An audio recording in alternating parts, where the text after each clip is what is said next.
to Business of Design, everybody. Can you believe it? Here we are at episode number 8, and I think this is going to be a subject that is going to be popular because we're talking about how to navigate the changing home decor media environment. So television, radio, print. How do you get yourself known today as the landscape is shifting so quickly?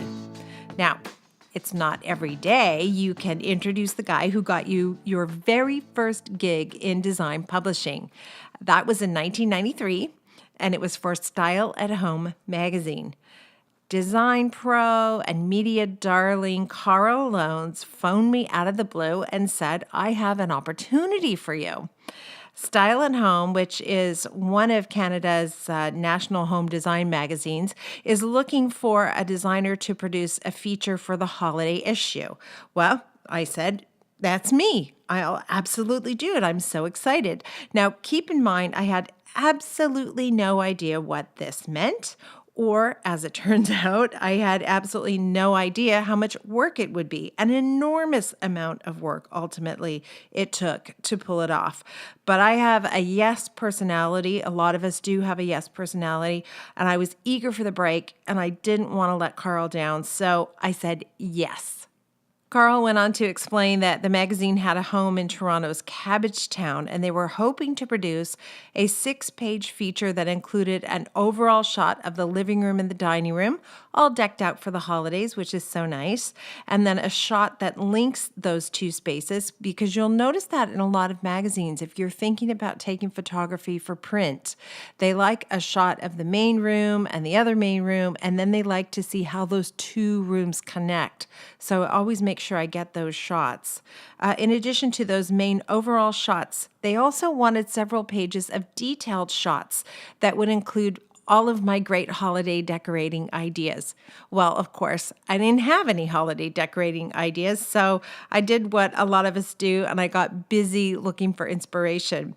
Still, I said, no problem. I don't have any idea what I'm getting into, but I'm here. I want to do it. When do you need it? The answer was in 2 weeks, and I thought, I better get started.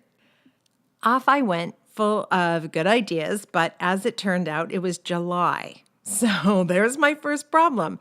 There are not very many shops open in July that have a lot of Christmas displays. So I figured out a workaround by phoning the shops I used regularly and begging more or less if they would allow me to rummage in their basement or in their storage units for decorating things. Next, I had to come up with those decor ideas I mentioned, and I went straight to the mother lode, I'm not ashamed to say. I combed through all my back issues of Martha Stewart, November, December issues, because this remembers before Pinterest. So that's what you did. You pulled out your magazines, big, hefty magazines that you saved, and lugged them from one home to another. So I went through all of those, and I updated it as I could, so I put my own spin on it. And with all of those ideas in mind, then I went around town to various suppliers, and I purchased all of the things I needed to get the job done. Turns out there was still another hurdle, and that was that we were shooting this on a weekend, and I needed to make several trips in my car with all of the items I had purchased and borrowed. And at this point in my career, I had not yet figured out that hiring a professional mover was really a smart thing to do. So I was doing all the lifting and lugging. And as it turned out, the particular weekend we had scheduled to do the photography happened to be Toronto's Pride weekend. So if you've ever been to Gay Pride weekend in Toronto, let me tell you, it is busy. It is packed, and in particular, Cabbagetown is pretty much gridlock. So here I needed to make several trips in my car to the very area that it was going to be impossible to do this in.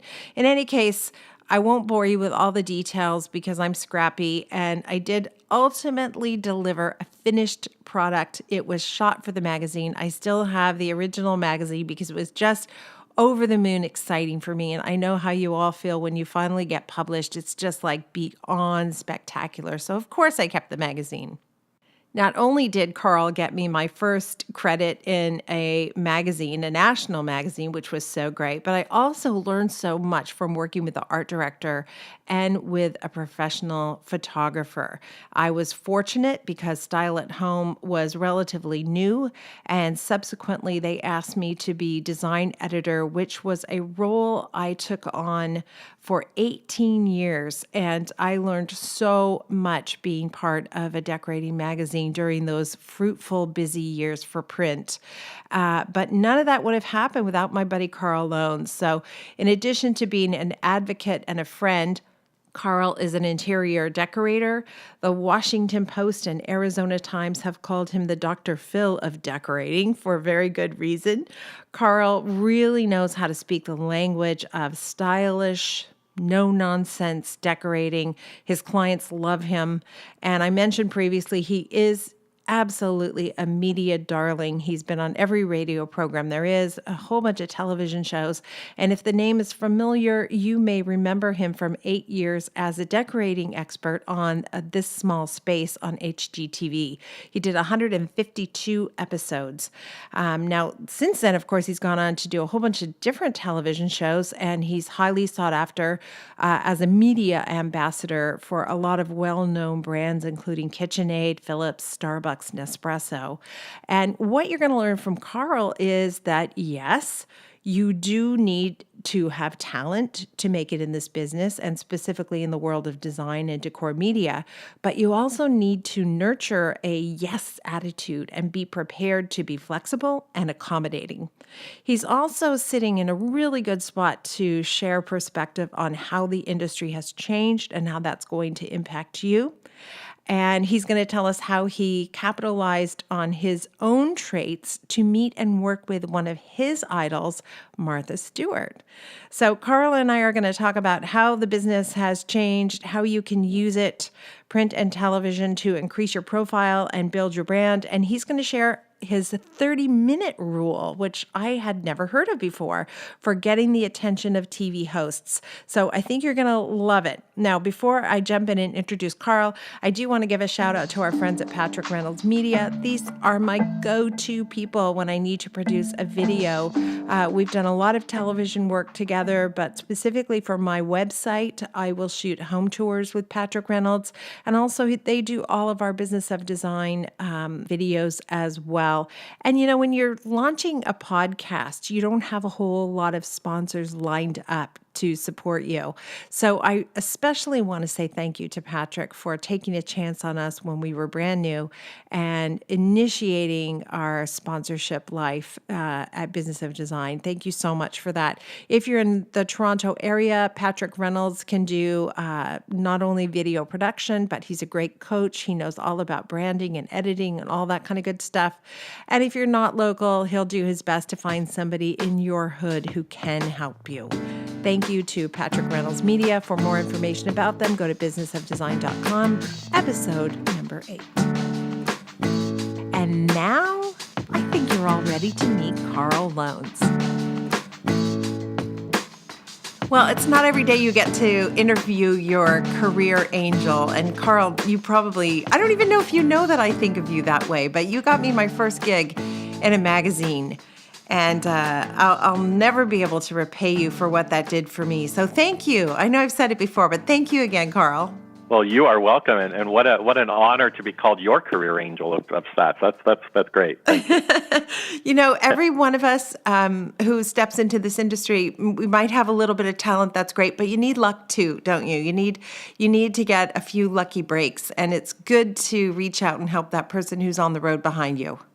Well, I really believe that our industry is filled with incredible mentors, and that the people that excel usually come from a mentor or some little bit of help or a little bit of push or something that happened in their life that maybe took them into this industry of home decor, decorating, style, fashion, whatever you want to call it these days. And I think that when you realize how lucky you've been to get help, and I certainly received help along the way, then you really feel compelled to give it again and pass it along. Yeah, that's a great attitude to have. And you kind of hit the nail on the head with your description of the industry. Design, decorating, fashion, styling, whatever it is. Yeah, what is it anyway? And why don't we start by saying, how did you start in the design industry? Well, I started as a marketing and advertising graduate, and I took a weekend job at a friend's home decor store. A husband and wife owned the store, and they needed help, and I would work there on weekends. And I fell in love with the industry of home decor and helping people with their homes. People would come in with questions about what size sofa should they order, and can we look at the fabric choices, and should I get some accessories to go with my chair? And I just loved helping people and giving them solutions. And I actually was quite good at it, and it evolved into then people in television and magazines who would come into the store and say, hey, you seem enthusiastic about this. Can you help me choose some products? I'm doing a photo shoot, or I'm going on TV and I need to prop and style things. And I sort of got my foot in the door that way. I met a woman who continually relied on me for products for her photo shoots. And she would simply call me up and say, hey, I'm doing a photo shoot with this particular theme. Pull some vases and I'll have a courier pick them up. That's how much she trusted me. Wow. And then one day she came into the store and said, I'm starting a magazine. I would like to talk to you about working for me if you would like to. And of course, I had a full-time job working for a bank, and I was working on the weekends at this store. So I had a real tough decision to make, but I took what I felt would be best for me. I was 30 years old or less. I wasn't making any money at a bank anyway, really, at that age.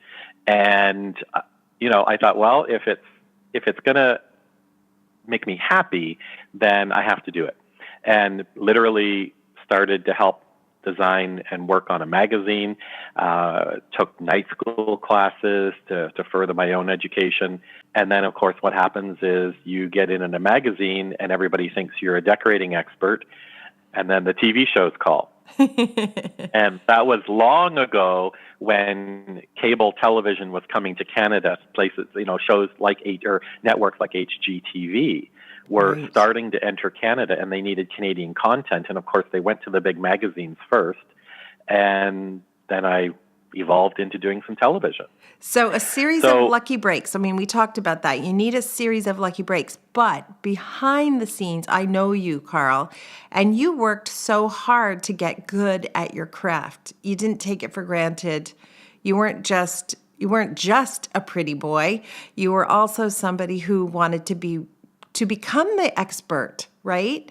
Well, here's the thing. I am not a pretty boy. That's the problem. And what I mean by that is I never, ever got casted for television because I was hot or good looking. I always got casted because of my knowledge.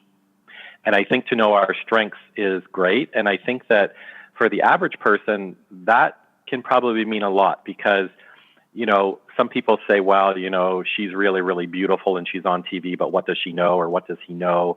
A lot, I always said that in the early days, a lot of carpenters were casted for TV shows because they were good looking, and they could get through they could get through what they needed to do. So I always looked at it and said, you have to be smart at and passionate about what you're doing.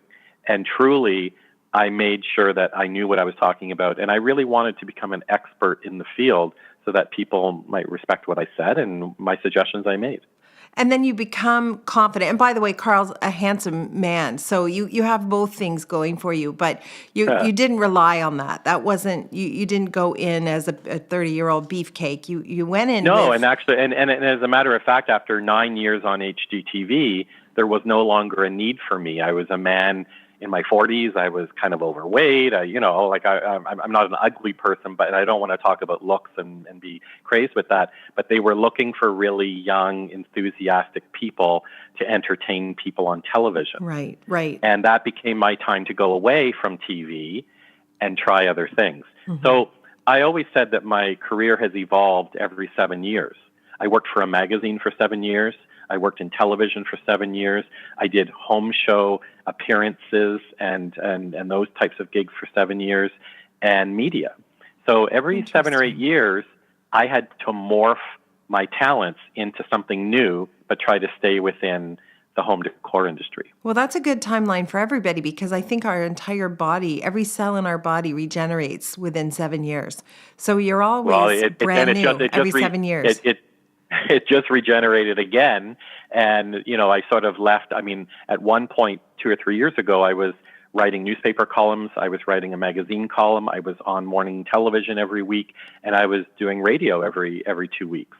And with the style of how media is going, all of that ended within 1 year.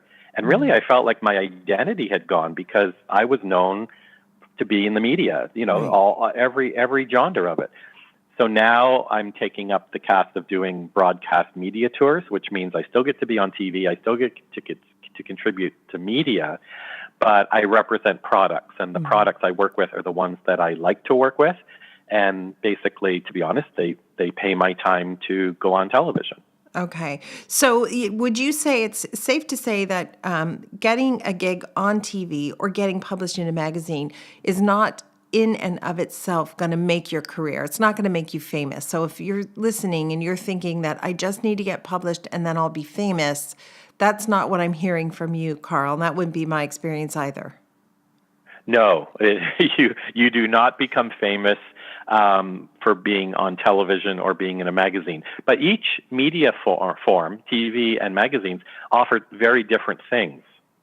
So if you want your work to be seen, you go into a magazine, because very rarely do they spread those pages with pictures of you, the designer. They spread the pictures of the rooms that you decorate and design. Right. So images of your rooms and the style that you have are great, then you put them in magazines.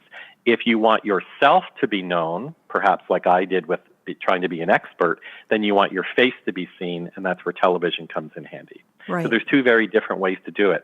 The other thing is, for designers and decorators and stagers and professionals who live in smaller towns and suburban areas, never ever discount your local media, as in the local newspaper or the local television station, Channel 10 essentially, in your neighborhood, because that will make you a local hero.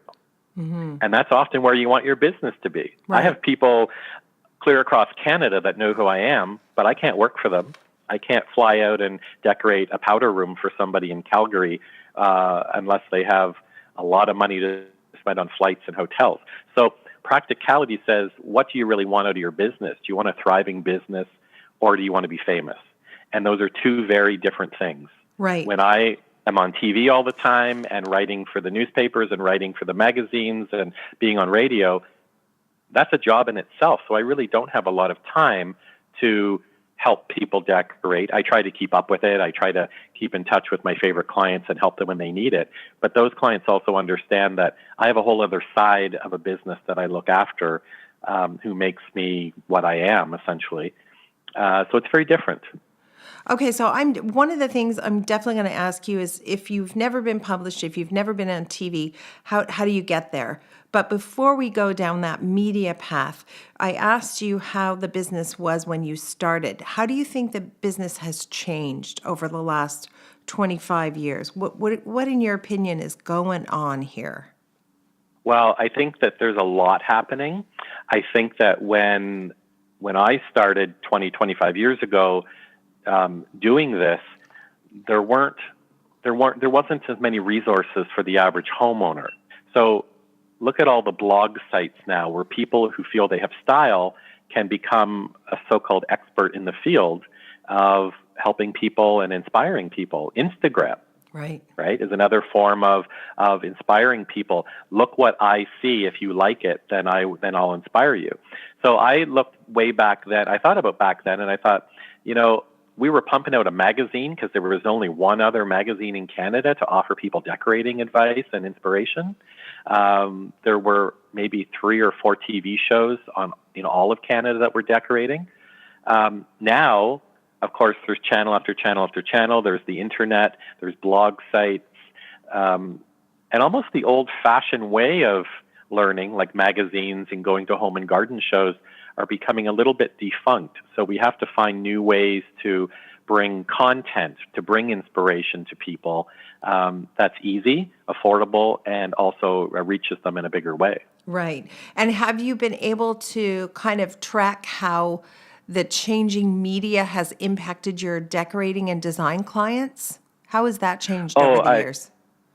I think that because I'm quite visible within social media and still on television and in magazines and newspapers, it makes my clients proud when they see me or follow me because they know what I mean by certain trends, or they've experienced them, or maybe I'm even posting pictures of their own rooms, in on a blog site or on Instagram or whatever. But I really think that your business is still about your relationship with people. And, spreading it out there to everybody is a bit of a crapshoot when it comes to, well, who's going to grab this information and then hire me? Lots of people will take your information and they'll look at it, they'll take it, they might steal an idea, they might use it as advice, but how much of that actually comes back to you in the form of business? Mm-hmm. And it's all about relationships with people. And the biggest thing I learned in helping people decorate their homes is that if you're not willing to listen to them and give them face time, then you're probably not the decorator or designer for them. Right. And I know that sounds old-fashioned maybe in one way, but the tried and true relationship between clients and designers is always about the face time, and it's about listening and that client knowing that you're listening to them. It's the most important thing.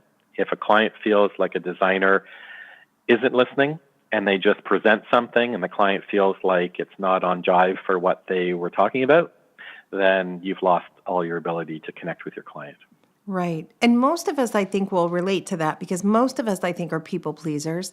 And we want the clients to know that we have their best interest at heart and that we're here to ultimately serve them and make sure that they end up in a home, in a space that suits their lifestyle. And you can't do that if you're not listening. Yeah. Yeah, and I mean, we talked about how so much has changed over 25 years. One of the things I like to do with clients is say to them, put a Pinterest board together of your thoughts. Sometimes it's not easy for me to envision what you're thinking, so pull pictures. It could be pictures of prairie grass. It could be pictures of silky fabric. It could be pictures of a bird. I want to see images of colors, ideas, textures, things that you really like and you could see in this room. It's not like I'm asking the client to do my job for me. I simply want them to visualize their thoughts. And then all of a sudden we can look and say, wow, we can design a room from this Pinterest board or from these images that you've pulled. And then I go to work. Then I find fabrics and I find colors and I find textures. I teach them about balancing the room with what they already have to what they need new. All these little lessons come into play. But, technology actually can help us communicate better with our client as well. Mm-hmm. And has there been a time in your life when you wanted those decorating clients more than anything else? Or has there always been kind of a weighted leaning toward the media side of the business for you? That's a good question because I know that when I'm not in the media for a while, I start thirsting it. So once in a while, I'll be sitting around and I'll think, you know what? I haven't been on television for about 2 months. No one's interviewed me. Mm-hmm. And not that I feel like I'm not successful or that I'm not wanted anymore, because ultimately I have to put myself out there then to get what I want. And if I want more TV, then I go out there and I pitch ideas and I come up with new solutions and new ideas. A lot of people think that the TV world or the media world just rolls at us and that it's always coming at us. And sometimes that's not the point. Sometimes we're busier than we want to be. Mm-hmm. Oh my God, I got a radio interview this morning and I've got a podcast thing this afternoon and I've got a TV thing and then there's a newspaper interview. And all of a sudden you might feel a little overwhelmed. But trust me, after a month or two of not having any of it, you kind of wonder where that went and you kind of want a little bit of it. Right. And that's really the same with clients as well. I think that we, if we don't hear from our client in a month or two, and yet we know that they have needs and they want to be doing something, we feel the need to reach out to make sure that we're on par with them and that they still want us to be involved in their project. So it sounds like this idea that you just sit back and wait for the phone to ring. It's not an accurate view of any side of the business. Whether you're working with clients or you want to be in a magazine, you want to be on TV, you got to put a little hustle into it. Well, the telephone only rings from one end. If I don't initiate it, it probably won't happen. Mm-hmm. And sometimes I get really tired of that. Sometimes I'm like, am I always having to push and propose and pitch and, for media coverage or for, and then I think, well, am I just forcing myself onto my clients, or am I forcing myself into the media? Like, maybe they really don't want me. Maybe they're just being nice and saying, yeah, okay, come on. I don't know, right? No, media definitely is not nice. And if they really didn't want you, like they'd just say, hey, Karl, we don't want you. There would be no polite diplomacy there. I think you're right in that, because now that I do these media tours, I have to pitch all the morning shows and pitch all the TV I do. And there's some people that just don't return your emails, right? Yeah. But really, when you think about it, you wonder, it's a job and a half to sell myself. And this, I think, anyone in the industry, whether you're designing for people or in the media, will understand. It's a full-time job just to sell myself, just to get the client. Right. And then I actually have to do the work. Right. I spend hours and hours pitching and emailing and following up and all this stuff with getting on a TV show. And finally they say yes. I'm exhausted by that point. And then I actually have to do the work and go in and be on TV and all that. So it's not like we have a team of agents behind us doing all of this either. It's our own relationships that very often help our successes. Yeah. And the more personal you are with the media, with an editor of a magazine, or from your local newspaper writer or editor to your clients, the more successful that you're going to be as well. Absolutely. And you have to be able to handle a little bit of rejection, don't you, regardless of which path you're going down? I always say it's okay to say no to me, but just say no and let me move on. The worst is pitching or proposing and then never hearing. Right. Because you keep that pitch or that proposal at the top of mind or on your bulletin board, and until they say no thank you, you can't take it down. So for me, I always say, it's okay to say no to this idea, but just let me know in a timely manner so I can move on. Right. And usually when you say that, it encourages people to think twice about your proposal, because they're thinking, gosh, she's going to move on and take that to the next person, maybe our competitor. We should look at this more seriously, mm-hmm. right? Yeah. And with clients, it's the same thing. Here's my proposal. Here's a storyboard. Here's some ideas. Here's the cost involved. Here's the time factor. Give it some thought. But by the end of the month, I need to know if I should still keep this on my roster or I should put it off to the side, and only you can let me know that. Mm-hmm. With media, here's the date I'd like to come on television, or here's, this spring I'd love to write an article for you for the local newspaper. Here's my thoughts. Here's my ideas. I need to know by the end of the week, because obviously there's other people to pitch. If you're not interested, P.S., I've come to you first. Mm-hmm. And I think telling them that is a compliment, but also a stronghold to say, I've come to you first, but I will need to move on if I'm not getting an answer from you. Right, right. Okay, I want to talk a little bit about money, because there was a time when you could make a lot of money working in television and working in magazines. I'm not sure that's the case anymore, unless you have a runaway hit. A lot of television shows, people don't know this, but oftentimes the person on TV is funding the television show through some back channel. And so they're really not making a lot of money. The networks might be making money on what advertising they can get, but that's changed too. And that's even tough for them. Absolutely. Mm-hmm. I think that there has to be a mutual respect, and a question asked is, why do you want to be on TV? Mm-hmm. Why do you want to appear? And I can be honest and say that for 8 years, I appeared on a national morning show and I was never paid. I never got paid once. Mm-hmm. But what did you get out of that? 26 segments times 8 I produced and went in and did, and there was no money involved in it for me. There was marketing. There was filling that need that I wanted to be on TV. Mm-hmm. I think that when you establish yourself with a regular TV show or a regular gig, then it makes it a lot easier because you know the people you're working with and you're involved with and all the stipulations they might have to make a show successful.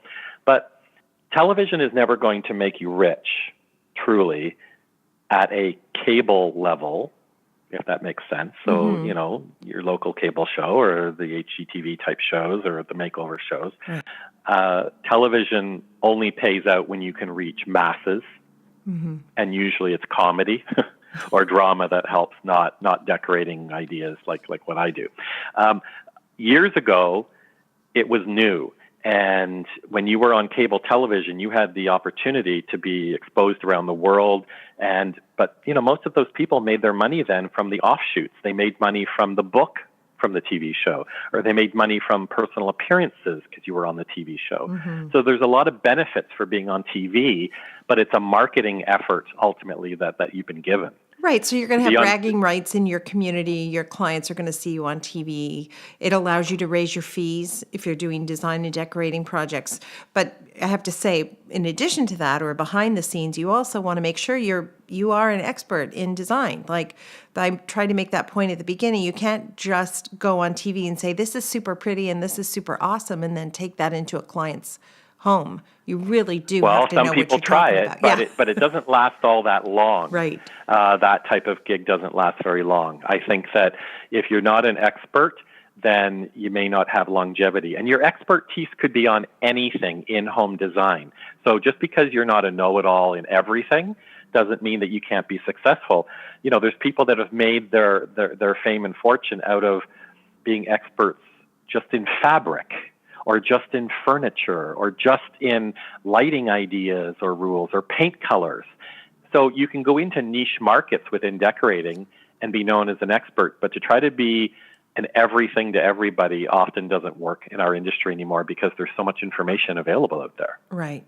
And part of what you said about television, how it's not necessarily a place to get rich quick, that would be equally true or doubly true perhaps for print media. I mean, that's an industry that's just been ravaged.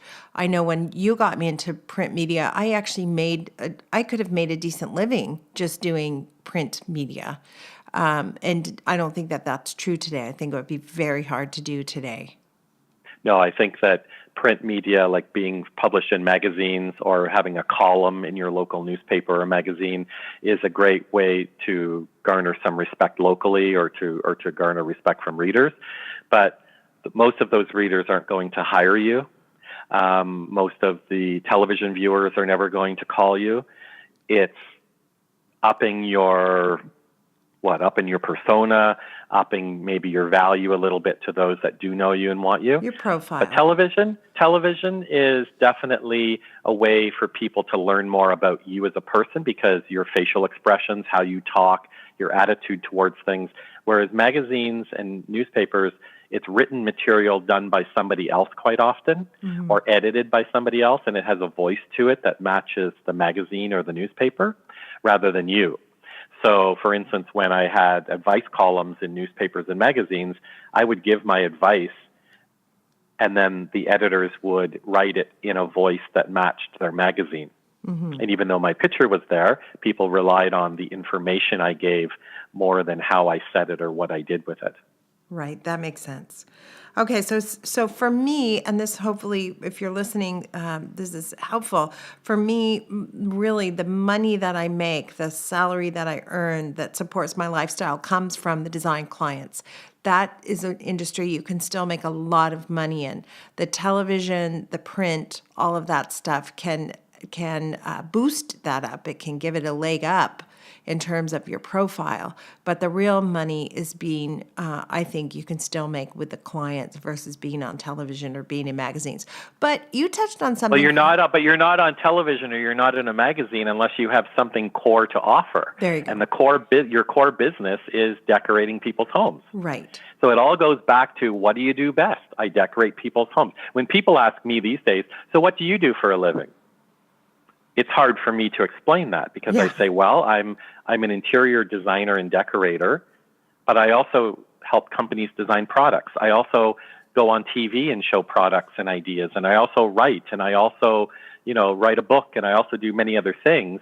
So what is it that I do? My core when I get to the border and they say, what is your profession? I say, I'm an interior designer. Right. I'm also the janitor. I'm also the guy that makes the coffee in my office because I'm the only one here. I'm also the guy that vacuums the floor of the office. I do it all, but the core part of my business that I do best is help people decorate, whether it's through advice or through doing it in their homes. Yes, perfect. So what is the core value that you offer or that the listener offers to their clients? And is it, I work strictly with architects, or I work strictly with a developer to do model suites, or I stage homes? Mm-hmm. And that is an invaluable service to a real estate agent and a homeowner. Mm-hmm. Or do I help people decorate their homes once, new condos? Maybe there's a specialty that you can actually talk about. Right. And any of those things can get a boost from media appearances. So let's say you're listening right now and you've got the design client thing down. It's good. You're making money, but you want to grow your profile. You want to grow your presence in the industry as an expert. How would you suggest people get into television and or print? Two things. One through charity, the other through local. Those are the easiest ways to start. So for instance, with charity, offer to do a room at your local charity designer house or your Christmas house or whatever that might be in your town or your city. Get involved because chances are media will come out to it. Mm-hmm. It might even be, for instance, I was a big fan of Martha Stewart. She was coming to Toronto to a food show, and I put up my hand to the organizers and said, can I design a green room for her? Can I design a room, you must have a room set aside for her where her and her team will spend the day when they're not doing interviews. So I designed it. Such a great idea. And I got media around it, and I actually got Martha to quote about it. So you know what I mean? Like think of jumping into opportunities that takes your skills.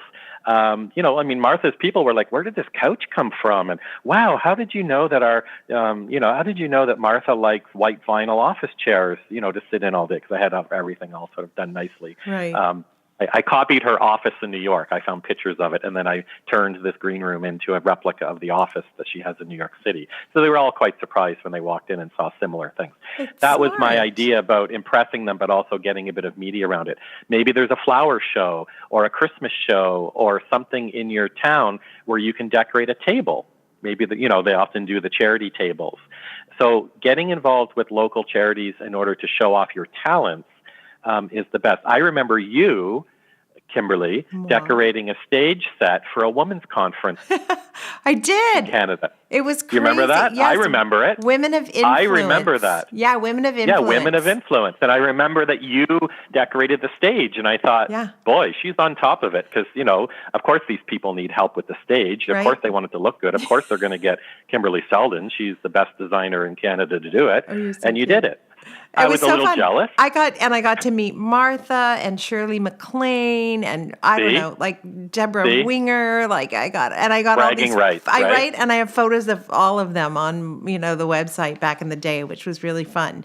So that's what I mean is looking for opportunities like that, mm-hmm. and they can come up at any point. Maybe there's a restaurant that's opening in your town, and they want to do a grand opening, and you could come in and say, when your restaurant's finished, why don't I come in and do the flowers and, organize something so it looks really nice for you. I'll come in and style your restaurant for your grand opening because the media is going to come.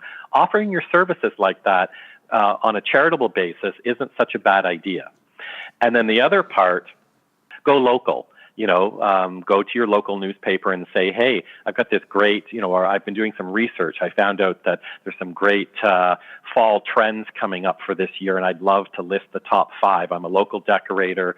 I'd love to write it for you. And chances are they'll say yes. Absolutely. It doesn't mean that you have to be paid every time, as long as you realize that there's going to be value given to you down the road from that. It's an investment of your time to work on a project that I always say gives you bragging rights. Right. And the other thing I would say, you've been very good at this, I've been very good at this. When there is an opportunity, say yes. When there is an opportunity, don't say, can I get back to you? Don't say, let me think about it. Don't say, I'm not sure this is right for me. The only thing that needs to come out of your mouth when somebody presents an opportunity to you is yes. And you might be terrified because you haven't done it before. But you'll survive. And Yes, and thank you. Yes. Oh my goodness, what an incredible opportunity. Yes, so I would love to do that, and thank you for bringing it to me. That's right. And then you hang up the phone and you think, what am I going to do? And then you follow up and say, can we talk more about this tomorrow? Let me put some thoughts together. And then you can actually come back to them with, well, I'm going to need a team of people, or there's going to be a budget, or this isn't really for me. But never, ever put a blockade up to an opportunity. Always say yes to it right away in a positive manner, and then follow up with it with the realistic side of what needs to happen, for sure. Even when I just had a radio interview request for Monday morning. They want to interview me on the radio on Monday, which will be a holiday. Yeah. Yeah. And I was like, yes, of course. I'm available. Because you know what? 10 minutes of my day gets me out to a lot of people sitting at home listening to the radio on a holiday Monday. Well, and the fact of the matter is the person who says yes is a person that publisher, that producer is going to come back to again and again and again. I got someone an opportunity at Style at Home magazine to be featured, and she threw up so many roadblocks. The editor of the magazine phoned me and said, don't ever send me someone nasty like that again. I was shocked. I mean, you know how hard it is to get in those magazines back in the day, right? It was very difficult to be one of the people who was featured. And you finally got a chance to be featured, and she started throwing down all these demands. Well, and here's an interesting fact about magazines. If a magazine is published 12 times a year, chances are they're only featuring 36 to 40 interiors all year. 3 or 4 full interiors are what you get in a magazine, right? So think about that. A magazine gets hundreds and hundreds of people saying they want their interiors featured, and that magazine has to choose 40 of them. So it's a tough job for the magazine as well. What can you do to make sure you're one of the 40 who gets picked? Well, you have to be easy to work with. Mm-hmm. You have to be willing to maybe readapt a little bit of style in the home that you want featured. So, for instance, I'll be honest, most designers throw their own home into the ring many times because it's near and dear to their heart. But when a magazine says, we kind of have an issue with all your grandmother's portraits over the walls, or the doilies on the back of your sofa, you have to be the first person to say, they can come down. It can go away. Right. Whatever it takes to make this your style, whatever it takes to put my style into your magazine is what I'll do.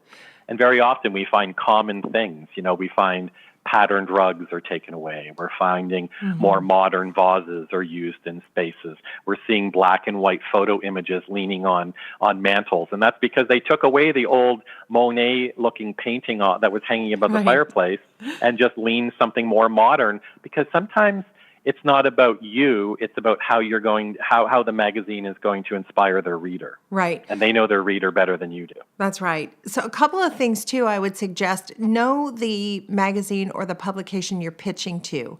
I remember when we worked at Style at Home, people would send us before and afters. And I would say back to them, we don't do before and afters. Like, you know, and they'd say, oh, but it's such a good idea. No, you're not going to reprogram the magazine that's up and going and successful. So figure out what they do regularly and then match the photography to that style and match the style of the room to the look of the magazine, right? That's going to increase your chances. Well, I always appreciated when people would say, hey, I noticed in the issue last summer, you did a lot of white on white cottages. I assume you're probably not going to do that again this summer because you showed it last summer. I have a cottage with color. Would that interest you? Yeah. And I thought, these people are watching and listening and understanding the progression of the magazine. Very often, though, it's like, oh, I loved your last summer issue with all the white on white on white. I have a white on white on white. I should have been in that issue, so why don't you publish me? It's like, well, we already did it. Right. It's over and done. Right? Okay, so... And that's what people think. What they see, it's like, well, it's too late now. We already did it. Exactly. Let's think about the future. Let's think about how we can, involve our readers in some inspiration here that's going to actually maybe get you business because you're thinking ahead of the times as well. Right. Another thing to be aware of, I think, is people's names and how you spell their names. Like this, I'm talking to Karl with a K, not Karl with a C, and somebody who writes to Karl with a K but spells his name Carl. And says they're his biggest fan ever, right away you know you couldn't possibly be my biggest fan ever because you haven't spelled my name right. So things you didn't even look in the magazine at my name, right? Yeah, and you've got No, the that's masthead true. there. So the other thing I would say is pitch to everybody on the masthead. Really, sometimes, Carl, you'd go out to lunch with the person who is in the art department. It's not their job to pick the home tour, but they might say, hey, I got this amazing pitch from this designer. Look at this. Well, and it also puts very busy people, it makes them accountable. So, for instance, if an editor is just in a really crazy busy time, and you've pitched them a home and sent pictures, and they're really busy, they might glance over it only because they don't have the time right now to look at it. Whereas if they're in a meeting and like you said, and somebody says, "Hey, I got this email with this all white cottage interior. It looks really nice." You could go, "Oh yeah, I got that too. I've just been so busy." And often it makes them accountable to each other to look after all the pitches. I often do that with television as well. I'll pitch the producer of the show as well as the segment producers. Sometimes people are having a bad day. They just don't look at the emails. I'm not aggressive about it, but I make sure that everyone on their team knows that I'm available. Yeah, I think that makes sense, of course. I want to ask you do you think there's a way for the person who wants design and decorating clients to use social media to support that or grow that side of their business? I think that social media is an important marketing tool now for any business. I think that you can gain interest from it, certainly Instagram and Twitter, posting pictures. But one of the biggest mistakes I find designers do is they'll post a picture of work they've done and why it inspired them, and it's beautiful, but they actually don't tell me how to get in touch with them, or they don't include a website, or they don't give me any information to follow up. If I've never heard of that person before, and they have a bogus Instagram name, like Cloudy Mama or something. And then and yet they're a decorator and they have beautiful pictures. I don't know how to get a hold of them. So always try to include some form of contact information within an Instagram as a hashtag. I have a florist friend who does not call the business under her name. So she posts beautiful pictures of flowers, but she'll never see any results of business come back to her. Right. That's a really good point. And just try to keep that in mind. Even if it's a photo that you put on your Facebook page, your personal Facebook page, you can post your work in. People will see it, but tell me how to get in contact with you professionally. Either post your email address, maybe not a good idea, but maybe your website or your Twitter account or something. Okay, I like that. That's a good idea. So now that you and I have been doing this for a while, we're older and wiser. Although, when I look in the mirror, I look 20. I don't know about you, but I haven't aged at all when I look at the mirror. Well, when I don't look in the mirror, I think I look 20, and I do feel like I'm 20. When I look in the mirror, what I see is some reality. And the reality is that I'm actually very happy with the fact that I'm getting older, because it means that I can take everything I've learned and probably be maybe a little more of a confident person. Yeah. There really are some huge advantages with being older, and confidence is one of them for sure. So let's say we're talking to those people who are a little bit newer down the path. What can you share with them from your perch, 25 years in the business, that you think would be immediately helpful? Stop comparing yourself to other people. Stop watching what other people do and become obsessed with that. And then don't take your actions from what other people do. Just do your actions and sort of guide yourself through with those. So, for instance, if you're constantly checking out other interior designers' websites and what they're doing, and how did they get that furniture design deal, or how did they get in the newspaper, and blah blah blah blah blah, comparing yourself to others will never ever allow you to be your own self, because you're allowing them to influence you, and they're already leading the way. You're seeing the work they're doing, and then you're following, and you don't want to be in that position. So really, it's about saying everyone's doing good. There's room in the world for everybody. I know that there's a space in it for me, and this is what I'm doing. And yeah, I'm going to check out what my competitors are doing or what other people are doing around me, but I'm not going to let it affect me in the style that I want to propose to people, in my actions, in my social media. Some people really, aspire to design furniture or design some products, or say, gee, wouldn't it be great to have my own fabric and wallpaper line at a fancy, fabric showroom? It's like, well, you can do it. I mean, I personally know at least 10 people that started out the same time I did that actually have fabric lines and wallpaper lines and carpet lines and stuff with manufacturers. It's not a road I took, but they made it happen for themselves. Right. So if they can do it, I'm sure many other people can too. It's how do you sort of play that game and get it done. But stop comparing yourself to other people and the jobs they're doing. I love that. Thing. I can't remember who said, be yourself, everybody else is already taken. Somebody like Oscar Wilde or something. I'll look that up. Well, I remember working at the furniture store many years ago, and across the street there was a competitor, and that competitor had a beautiful, shabby chic, slip-covered sofa in their window. And boy, slip-covered sofas were all the rage. Shabby chic was just becoming a big deal. And I looked at the owners of our store and said, we need to get slip-covered furniture in here. Look what they're doing. It looks so great. It's so inspiring. And the owner of the store said, when our customers start asking for slip-covered furniture, then we'll bring it. But if we spent all of our time watching the windows of our competitors, we wouldn't get any work done ourselves. Right. Fair enough. And that sort of stuck with me to say, stop staring at what everyone else is doing and wasting your time each day. You could spend hours on the computer researching what other people are doing and what they're up to and all that stuff. You know what I mean? Yeah. And then never getting any work done yourself. Precisely. Karl, you're such a great guest. I hope you'll come back another time and talk about just about any darn thing you want to, because you have so much knowledge and so much experience. Thank you. Well, thank you for having me on. It's always, I feel bad that we have to catch up. I know. And, in front of all your listeners, one day, I remember the first time that we ever got together to talk about your time at Style at Home. We went to this little German bakery in Toronto. You took me to this place and we ate like cake. And I always think one day I'm going to eat cake with Kimberley again. We're definitely So one day we're going to have to do that that soon when we can be in the same city. And we'll talk about, maybe we can talk about trends or upcoming, or, it would be really great how to find the trends and know that they're coming, because we need to be one step ahead for our clients, right? Ooh, I love that right? one.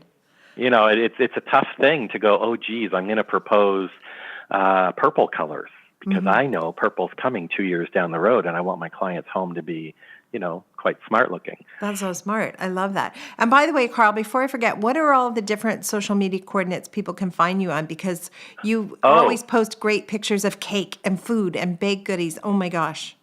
Well, that's my outlet. My outlet is baking and cooking. I can be found on the KarlLohnesDaily.com, which is a blog site. I can also be found on Instagram under Karl Lohnes Designer. And come and check me out and check out my pictures and what I'm up to and give feedback. That's the important part. If you see something you like anywhere, it's always important to tell them that they did a great job and that you like what you've seen. And we'll have links to everything about Karl and a bio and all that kind of stuff at businessofdesign.com as well. I'm going to leave everybody with a couple of rapid fire questions for you. Just really fast answers right off the top of your head. And let's start with this one. I've never been on television before. How am I going to get my first TV appearance? You're going to compliment a television network on something that they have done that you like. Open the door with a compliment. I really loved your interview with the famous book author so-and-so. I've written a small book. I'd love to be on your show. Love it. That's so good. Okay. Same thing, slightly different. You've never had a room that you've done or a home that you've done published in the magazine of your dreams. How do you get your foot in that door? Contact people who work at the magazines or newspapers through social media. I can't tell you how many television shows I've been on by befriending or complimenting or contacting the host of a TV show and saying, I love your show. I'm coming to town. I'd love to be on your morning show. Who do I contact? That is such a good idea, because so often people will say, "Oh, I've never talked to you before because you have a TV show." It's like, are you kidding me? Especially in this little niche or niche that we're all in, we're all working people. So you're no different than anyone else. I did not know how to get on a television program in Calgary, Alberta. I contacted the host of the show about half an hour after I knew the show had ended, because I knew that she would be on her social media. And I sent her a message and said, I love the show this morning. I'm a designer decorator coming to Calgary, would love to be on the show. Who could I contact about pitching my idea to? Response was, oh my God, I love you. I've seen you in magazines for years. Yes, yes, yes. I have forwarded this to my producer. Love it. And within 5 minutes, the producer had called me. Now, luckily, she knew who I was. But at the end of the day, it was the fact that I reached out, made a compliment, told them my intentions, and asked a question. That is such a good idea. I would not have thought to time it. Well, I think that reaching out immediately after the show ends means one thing. They're on their social media. They're posting things from the show that day. They're accepting all their compliments. They're clicking their likes. And if you contact them, chances are that's when you know they're going to be on. So last rapid fire question for you, Karl. If somebody listening wants to have a dynamic career like you've had, where you've got clients, you've got magazines, you've got radio, you've got home show appearances, I can't even list all the things that you've done. What do you think they need to foster in themselves to emulate that? You need to have a flexible personality. You need to be able to go with the flow. Again, never say no to opportunities, and be open-minded with opportunities that lie within your industry. For instance, approaching the charity event, or saying yes to doing something, or calling a television station. Whatever you want to do, keep yourself flexible enough so that you can mold yourself to what they need, not who you are only. And I think that's really important. I'll design a green room for Martha Stewart. That's not what I do for a living, but I did it because it was a checklist for me. And I think being flexible is one of the best traits that anyone can have in any business. But I think as designers and decorators and style people, it's really important that we allow our arms to reach into areas that normally we wouldn't. So for instance, like you decorating stages for a conference, or me decorating a green room, those are things designers don't normally do. But we reach out and do them for a reason. And it's to grow ourselves and meet new people and create different opportunities. And when you're talking about the media, I think you have to be really flexible to say, what can I do for you? What are you looking for? Not just, this is who I am and this is why I'm so fabulous, you should feature me. Right. So flexibility. Flexibility is one of the biggest words. It took me a long time to sort of understand that. But boy, once you learn it, things just start coming to you that you never expected ever would. Well, you know what? Every good thing should come to you, because I'm not the only person who you lifted up on a career path. I know you're very generous that way, and you really are a testimony to the fact that helping someone who's a little bit further behind you on the path will not hurt you. It will only benefit you. So thank you for being that kind and generous mentor that you've always been. You're very nice. Thank you so much for being on the show, Karl. Everybody reach out to Karl Lohnes. He'll get back to you, because he's that kind of guy, and we loved having you. Thank you, and I hope to speak to everybody again soon. All right, and we're going for cake soon. Yes, that's a good idea. Bye-bye.